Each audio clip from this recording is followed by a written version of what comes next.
AP ప్రజలపై వీరబాదుడుకు రంగం సిద్ధమవుతోంది. దీనికోసం అప్పుడే ప్రజలను మానసికంగా సిద్ధం చేసేందుకు పచ్చ కథనాలు వండి వారుస్తోంది ఎల్లో మీడియా. లక్షల కోట్ల అప్పులు, రాష్ట్రానికి వచ్చే ఆదాయం ఎవరి జేబుల్లోకి వెళ్తున్నాయి? టోల్ గేట్ల డబ్బులు సెస్సులతో దోచుకోవాలని పచ్చ బ్యాచ్ స్కెచ్ వేస్తోందా? అధికారంలోకి రావడానికి చంద్రబాబు, పవన్ కళ్యాణ్ చేసిన ఎల్లో విన్యాసాలు అన్ని ఇన్ని కావు.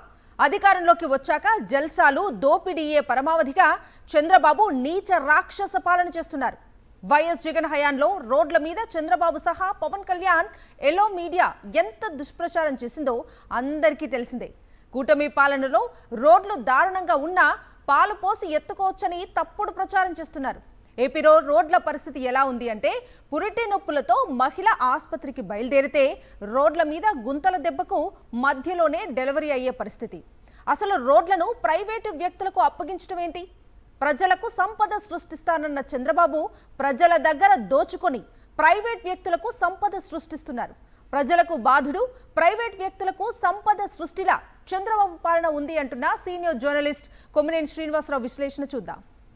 ఆంధ్రప్రదేశ్లో ప్రజలపై వీరబాదుడుకు రంగం సిద్ధమవుతున్నట్లు కనిపిస్తుంది. దీనికోసం ఎల్లో మీడియా ద్వారా ప్రజలను మానసికంగా సిద్ధం చేయడం ఆరంభమైనట్లుంది. టీడీపీ, జనసేన, బీజేపీ కూటమి ప్రభుత్వం వచ్చాక 2,000 కోట్ల రూపాయలు రోడ్ల మరమ్మతులు కనండి, నిర్మాణానికనండి ఖర్చు చేశారట. ఆ డబ్బంతా ఏమైపోయిందో గాని రహదారులు మాత్రం యథాప్రకారం నరకప్రాయంగానే ఉన్నాయి. ఈ దశలో కూటమి ప్రభుత్వం కొత్త ఆలోచన చేసిందట. టోల్ గేట్లతో పాటు పలు రకాల సెస్సులు వేసి రోడ్లను నిర్మిస్తారట. ఇందుకోసం 22,000 కోట్ల రూపాయల వ్యయంతో ప్రాజెక్టును అమలు చేయాలని ప్రతిపాదించారట. ఈ మొత్తాన్ని ఏదో రూపంలో జనం నుంచి వసూలు చేయబోతున్న సంకేతాలు ఇస్తున్నారు. రాష్ట్ర వ్యాప్తంగా అధ్వానంగా ఉన్న రోడ్లను బాగు చేయాలంటే జనం నుంచి రుసుములు వసూలు చేయాల్సిందేనని ప్రభుత్వం భావిస్తోందట. కూటమి అధికారంలోకి వస్తే వెంటనే రోడ్లు బాగు చేస్తామని ముఖ్యమంత్రి చంద్రబాబు నాయుడు, ఉప ముఖ్యమంత్రి పవన్ కళ్యాణ్ తదితరులు ఎన్నికల సమయంలో హామీ ఇచ్చారు. వైఎస్ఆర్ కాంగ్రెస్ అధినేత జగన్ ముఖ్యమంత్రిగా ఉన్న కాలంలో ఎక్కడ ఏ మారుమూల గ్రామంలో అయినా రోడ్డు కొంచెం బాగోకపోయినా పెద్ద ఎత్తున ఫోటోలు తీసి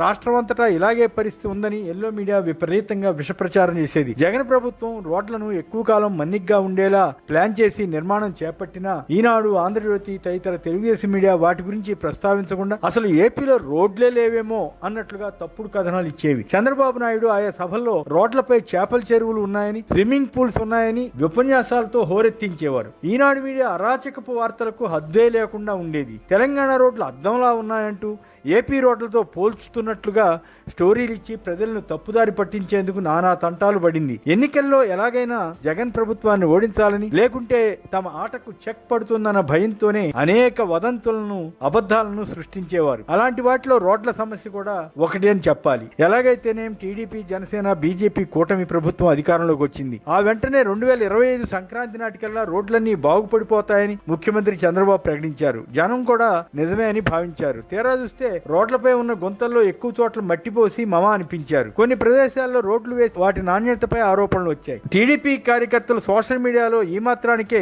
రోడ్లపై పాలు పారబోసి ఎత్తుకునేలా తయారయ్యాయని అతిశయోక్తులతో పోస్టింగ్లు పెట్టారు. దానిపై వైసీపీ సోషల్ మీడియా ఎక్కడెక్కడ రోడ్లు అధ్వానంగా ఉన్నాయో వివరిస్తూ రోడ్లపై పాలు పోస్తే బురద నీళ్లు వస్తున్నాయంటూ ఎద్దేవా చేసే వీడియోలు, ఫోటోలు పోస్ట్ చేశారు. టీడీపీకి మద్దతిచ్చే ప్రధాన మీడియా రోడ్లన్నీ బాగుపడిపోయాయని భ్రమ కల్పించేలా తొలుత స్టోరీలు వండి వార్చేవి. ఈ మీడియా ఎంత కవర్ చేద్దామని యత్నించినా వాస్తవ పరిస్థితిపై ప్రజలు ప్రభుత్వాన్ని తిట్టుకోవడం ఆరంభమైంది. ప్రైవేటు వారికి రోడ్ల నిర్మాణం అప్పగించి వారు పెట్టిన పెట్టుబడి రికవరీ అయ్యే వరకు జిల్లా, రాష్ట్ర రహదారులపై టోల్ గేట్లు పెట్టాలన్న ఆలోచనను కొంతకాలం క్రితం చంద్రబాబు వ్యక్తపరిచారు. ముందుగా గోదావరి జిల్లాలో అమలు చేస్తామని కూడా తెలిపారు. దానిపై ప్రజల్లో నిరసన వచ్చింది. దాంతో అది ముందుకు వెళ్లలేదు. కూటమి ప్రభుత్వం గుంతలు పూడ్చడానికి, రోడ్లు వేయడానికి 100 కోట్లు ఖర్చు చేసినట్లు చెప్పుకున్నా అవి ఏమైపోయాయో కానీ రహదారుల దుస్థితి మాత్రం మారలేదు.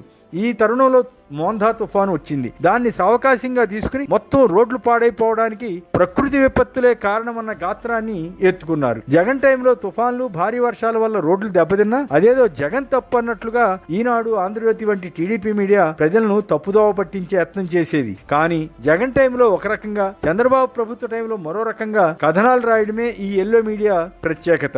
రోడ్లు 5 ఏళ్ల విధ్వంసం అయ్యాయని రాశారు. కూటమి ప్రభుత్వం రాగానే రోడ్లకు ప్రాధాన్యం ఇచ్చి 2,000 కోట్ల రూపాయలతో గోతులు పూడ్చారట. బహుశా దేశంలో ఏపీలో మాత్రమే ఇలా గుంతల్లో మట్టిపోయడానికి 1,000 కోట్లు ఖర్చు పెట్టి ఉంటారు. దానికి ఎల్లో మీడియా సమర్థన. ఈ డబ్బుతో కొత్త రోడ్లు వేసి ఉంటే అవి అంతగా దెబ్బతినేవి కావు కదా. ప్రభుత్వం 2,000 కోట్లు ఖర్చు చేసినా అవన్నీ వృధా అయిపోయాయని పరోక్షంగా అంగీకరించడమే కదా, మళ్ళీ ఇన్ని వేల కోట్లు అవసరమని చెప్పడమే కదా పాపం. ఇందులో చంద్రబాబు ప్రభుత్వం తప్పేమీ లేదని కవర్ చేసే యత్నం స్పష్టంగా కనబడుతోంది కదా. కొంతకాలం క్రితం వరకు రోడ్లన్నీ అద్భుతంగా ఉన్నాయని భ్రమలు కల్పించిన టీడీపీ మీడియా ఇప్పుడు గుంతలతో నరకయాతన పడుతున్నారని, పగలే చుక్కలు చూపిస్తున్నాయని రాస్తున్నారు. 1,500 కిలోమీటర్ల రాష్ట్ర హైవేల అభివృద్ధికి 22,000 కోట్ల వ్యయం అవుతుందట. 19 ఏళ్లలో దీన్ని జనం నుంచి వసూలు చేయాలట. ఎన్నికల సమయంలో ప్రజల నుంచి డబ్బు వసూలు చేసి రోడ్లు వేస్తామని మాట మాత్రంగా కూడా చెప్పలేదే. ఆర్టీసీ భూములు లీజుకి ఇవ్వడం, ఖనిజాలు గనుల నుంచి 10% సెస్ వసూలు చేయడం వంటివి చేస్తారట. మోటారు వాహనాల రిజిస్ట్రేషన్పై 10%, ఓడరేవులు రిజిస్ట్రేషన్ ఛార్జీలపై ఈ రోడ్డు సెస్ విధించాలని యోచిస్తున్నారట. ఇవి కాకుండా టోల్ గేట్ల ద్వారా మరో 375 కోట్లు ఛార్జీల రూపంలో తీసుకుంటారట. తొలుత 6,000 కోట్ల అయ్యే వ్యయం ఏకంగా 22,000 కోట్లకు ఎందుకు పెరుగుతోందో తెలియదు. ఇందులో ప్రభుత్వం 40% ఎందుకు భరించాలి? సెస్సులు వేసి జనాన్ని బాతున్నప్పుడు ప్రైవేట్ సంస్థలను ఇన్వాల్వ్ చేయాల్సిన అవసరం ఏమి ఉంటుంది? ప్రభుత్వమే నిర్మించవచ్చు కదా అని కొందరు అనుభవజ్ఞులు ప్రశ్నిస్తున్నారు. ఏదేమైనా రోడ్లను ప్రైవేటు వారికి అప్పగించడం ద్వారా ఈ రకంగా కూడా వారికి సంపద సృష్టిస్తున్నారని అనుకోవచ్చా? ప్రజలకు బాధుడు, ప్రైవేటు వారికి సంపద. భలేగా ఉంది కూటమి ప్రభుత్వం తీరు.